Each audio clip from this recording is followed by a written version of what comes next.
School സമയമാറ്റവുമായി ബന്ധപ്പെട്ടുകൊണ്ട് വിദ്യാഭ്യാസ മന്ത്രി ശിവൻകുട്ടി നടത്തിയ ഇന്നത്തെ പ്രതികരണം തികച്ചും ധിക്കാരവും ധാർഷ്ട്യവും നിറഞ്ഞതും അതോടൊപ്പം തന്നെ ജനാധിപത്യ വിരുദ്ധവുമാണ് എന്ന് പറയാതിരിക്കുവാൻ വേണ്ടി കഴിയില്ല. കാരണം കുറച്ച് ദിവസങ്ങൾക്ക് മുമ്പ് സമസ്ത കേരള ജംഇയ്യത്തുൽ-ഉലമയുടെ 100-ാം വാർഷികത്തിൻ്റെ മുന്നോടിയായി ഒരു പുസ്തകം പ്രകാശനം ചെയ്യുന്നതിന് വേണ്ടി സമസ്ത വേദിയിലേക്ക് കടന്നു വന്ന മുഖ്യമന്ത്രി പിണറായി വിജയനോട് സമസ്ത പ്രസിഡന്റ് സയ്യിദ് ജിഫ്രി മുത്തുക്കോയ തങ്ങൾ സ്കൂൾ സമയമാറ്റവുമായി ബന്ധപ്പെട്ടുകൊണ്ടുള്ള ഗൗരവതരമായിട്ടുള്ള കാര്യങ്ങളും അതിൻ്റെ ദൂരവ്യാപകമായിട്ടുള്ള പ്രത്യാഘാതങ്ങളും വിവരിച്ചുകൊണ്ട് സംസാരിക്കുകയും സ്കൂൾ സമയമാറ്റം അനുവദനീയമല്ല, അത് മദ്രസ സംവിധാനത്തെ തകർക്കുമെന്നും 11,000-ഓളം മദ്രസകളിൽ പഠിക്കുന്ന 12 ലക്ഷത്തോളം മദ്രസ വിദ്യാർത്ഥികളുടെ പഠനം താറുമാറാകുമെന്ന് പറഞ്ഞപ്പോൾ അന്ന് മുഖ്യമന്ത്രി പറഞ്ഞത് എല്ലാവരുമായി ചർച്ച ചെയ്തതിന് ശേഷം മാത്രമേ ഈ ഒരു നിയമനിർമ്മാണം നടത്തുകയുള്ളൂ എന്നുള്ളതാണ്. പിന്നീട് വിദ്യാഭ്യാസ മന്ത്രി ശിവൻകുട്ടിയും പറഞ്ഞത് എല്ലാവരുമായി ചർച്ച ചെയ്തതിന് ശേഷം മാത്രമേ ഈ നിയമം നടപ്പിൽ വരുത്തുകയുള്ളൂ എന്നുള്ളതാണ്. പക്ഷേ നമ്മൾക്ക് ദിവസങ്ങൾക്കകം കാണുവാൻ വേണ്ടി കഴിഞ്ഞത് തികച്ചും ഏകാധിപത്യത്തിലൂടെ ഈ നിയമം നടപ്പിൽ വരുത്തിയതായിട്ടാണ്.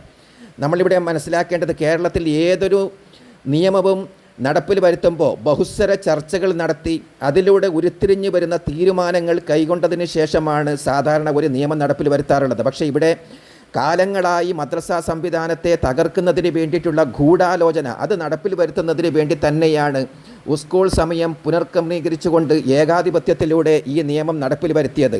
ഇവിടെ നമ്മളൊരു കാര്യം ചിന്തിക്കേണ്ടത്, എല്ലാം പിണറായിയിൽ വിശ്വാസം അർപ്പിക്കുകയും തവസ്സുൽ ചെയ്യുകയും പിണറായി പറയുന്നതൊക്കെ വിശ്വസിക്കുകയും പിണറായിയാണ് നമ്മുടെ രക്ഷകനെന്ന് നാഴികക്ക് 40 വട്ടം പ്രഭാഷണത്തിലൂടെയും എഴുത്തിലൂടെയും പൊതുസമൂഹത്തെ തെറ്റിദ്ധരിപ്പിക്കുകയും ചെയ്യുന്ന ഒരു പറ്റം നേതാക്കന്മാർ, CPM-നെ എപ്പോഴും വെള്ളപൂശുകയും കമ്മ്യൂണിസം ഹറാമല്ല എന്നുപോലും പറഞ്ഞ് പ്രചരിപ്പിക്കുകയും ചെയ്യുന്ന ചില മൗലവിമാരൊക്കെ ഇത്തരത്തിലുള്ള വഞ്ചനയ്ക്കെതിരെ ശക്തമായിട്ടുള്ള പ്രതികരണവുമായി രംഗത്ത് വരേണ്ടതുണ്ട്. ഇവിടെ തികച്ചും വഞ്ചനാപരമായിട്ടുള്ള ഒരു നിലപാട് തന്നെയാണ് CPM കൈക്കൊണ്ടത്. അത് അവരുടെ പാരമ്പര്യത്തിൻ്റെ ബാക്കി പത്രമാണ് എന്ന് മാത്രമേ ഇപ്പോൾ നമുക്ക് സൂചിപ്പിക്കുവാൻ വേണ്ടി സാധിക്കുകയുള്ളൂ. മതസംഘടനകൾ വിദ്യാഭ്യാസ മേഖലയിൽ അനാവശ്യ ഇടപെടൽ നടത്തുന്നു എന്നുള്ളതാണ് ശിവൻകുട്ടി പറഞ്ഞത്. എപ്പോഴാണ്, എങ്ങനെയാണ്, എന്തിനു വേണ്ടിയാണ് അനാവശ്യ ഇടപെടൽ മതസംഘടനകൾ നടത്തിയത് എന്നുള്ളത് ശിവൻകുട്ടി ഇവിടെ പൊതുസമൂഹത്തോട് പറയേണ്ടതുണ്ട്. മാത്രവുമല്ല, സമസ്ത അടക്കമുള്ള പല സംഘടനകളും ആവശ്യത്തിന് മാത്രം, അതോടൊപ്പം തന്നെ അർഹിക്കുന്ന അവകാശങ്ങൾ നേടിയെടുക്കുന്നതിന് വേണ്ടി മാത്രമേ ഭരണകർത്താക്കളായിട്ട് പല സമയങ്ങളിലും ചർച്ച ചെയ്തിട്ടുള്ളൂ, അതിനുവേണ്ടി പ്രക്ഷോഭം നടത്തിയിട്ടുള്ളൂ. പിന്നെ ഇവിടെ തികച്ചും ജനാധിപത്യ ധ്വംസനം തന്നെയാണ് ശിവൻകുട്ടി ഇന്ന് പറഞ്ഞതിലൂടെ പറഞ്ഞു വെക്കുന്നത്. കാരണം കാര്യങ്ങൾ ബന്ധപ്പെട്ടവരോട് ചർച്ച ചെയ്യാതെ ഒരു വിഭാഗത്തിനായി നിയമം മാറ്റില്ല എന്ന് പറയുന്നതിലൂടെ തന്നെ തീർച്ചയായിട്ടും ജനാധിപത്യ ധ്വംസനം തന്നെയാണ്. ഒരു വിഭാഗത്തിന് വേണ്ടി മാത്രം ഇവിടെ നിയമം മാറ്റണമെന്ന് പറയുന്നില്ല. പതിറ്റാണ്ടുകളായി ഇവിടെ നടക്കുന്ന മദ്രസ സംവിധാനം തകർക്കുന്നതിന് ഇടവരുത്തുന്ന നിയമം നടപ്പിൽ വരുത്താൻ വേണ്ടി പാടില്ല എന്ന് മാത്രമേ ഇവിടെ സമസ്തയും മറ്റ് മുസ്ലിം സംഘടനകളും ആവശ്യപ്പെട്ടിട്ടുള്ളൂ.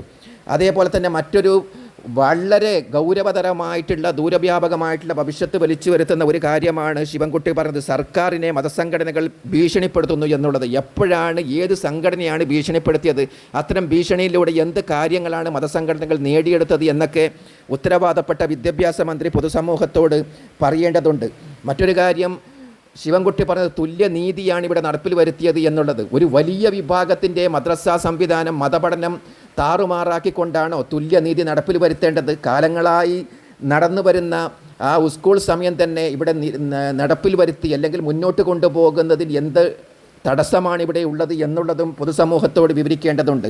മതേതരം പറഞ്ഞ് മതനിരാസവും ദൈവനിഷേധവും നടപ്പിൽ വരുത്തുന്ന CPM-ൻ്റെ അവസാനത്തെ മതവിരുദ്ധ നിലപാടാണ് ഇതിലൂടെ നമുക്ക് മനസ്സിലാക്കുവാൻ വേണ്ടി സാധിക്കുന്നത്. കൂടാതെ കാലങ്ങളായി ഇസ്ലാമിനെ അവഹേളിക്കുന്നതിൽ CPM വളരെ കരുതലോട് കൂടിയിട്ടാണ് മുമ്പോട്ട് പോയിക്കൊണ്ടിരിക്കുന്നത്. ഇപ്പോൾ കഴിഞ്ഞ ദിവസം ചാനൽ ചർച്ചയിൽ പോലും CPM സഖാക്കൾ ചോദിച്ചത്, ഇസ്ലാമിൽ ഭൂമി ഉരുണ്ടതാണോ അതല്ലെങ്കിൽ ഭൂമി പരന്നതാണോ, നിങ്ങളിപ്പോഴും പ്രാകൃത നൂറ്റാണ്ടിൽ ജീവിക്കുന്നവരാണ് എന്നുള്ളതാണ്. ശരീഅത്ത് ബില്ലിനെതിരെ ശബ്ദമുയർത്തിയവരും പർദ്ദ സമരം നടത്തിയവരും ബത്തക്ക സമരം നടത്തിയവരും ചേലാക്രമ സമരം നടത്തിയവരും, അതേപോലെ തന്നെ അവസാനമായി ശ്രീമതി ടീച്ചർ പറഞ്ഞത്, മുസ്ലിം സ്ത്രീകൾ അവരുടെ ഭർത്താക്കന്മാരല്ലാത്ത മറ്റു പുരുഷന്മാരോട് സംസാരിക്കുമ്പോൾ അവിടെ താലിബാനിസം നടപ്പിൽ വരുത്തുന്നു. അങ്ങനെയുള്ള വലിയ കരുതലോട് കൂടിയിട്ടുള്ള വർഗീയമാണ് ഇവിടെ CPM നേതാക്കളുടെ ഭാഗത്ത് നിന്ന് മുസ്ലിങ്ങൾ എപ്പോഴും കേൾക്കേണ്ടി വരുന്നത്, അനുഭവിക്കേണ്ടി വരുന്നത്. മുമ്പ് ലവ് ജിഹാദ് ഇട്ടുകൊടുത്ത ചരിത്രമൊക്കെ നമുക്കറിയാം. ഇപ്പോൾ അവസാനമായി നമ്മൾ മനസ്സിലാക്കേണ്ടത് കമ്മ്യൂണിസം പോലും ഹറാമല്ല എന്ന് പ്രസംഗിക്കുകയും കമ്മ്യൂണിസത്തെ വെള്ളപൂശുകയും പിണറായിയാണ് നമുക്ക് എല്ലാം അഭയം എന്ന് പറഞ്ഞ് തവസ്സുൽ ചെയ്തവരും ഈ നിയമനിർമ്മാണം നടപ്പിൽ വരുത്തി മദ്രസ സംവിധാനത്തെ തകർക്കുമ്പോൾ എന്ത് പ്രതികരണമാണ് നടത്തുന്നത് എന്നുള്ളതാണ് കൗതുകത്തോടു കൂടി നമ്മൾ നോക്കിക്കാണുന്നത്.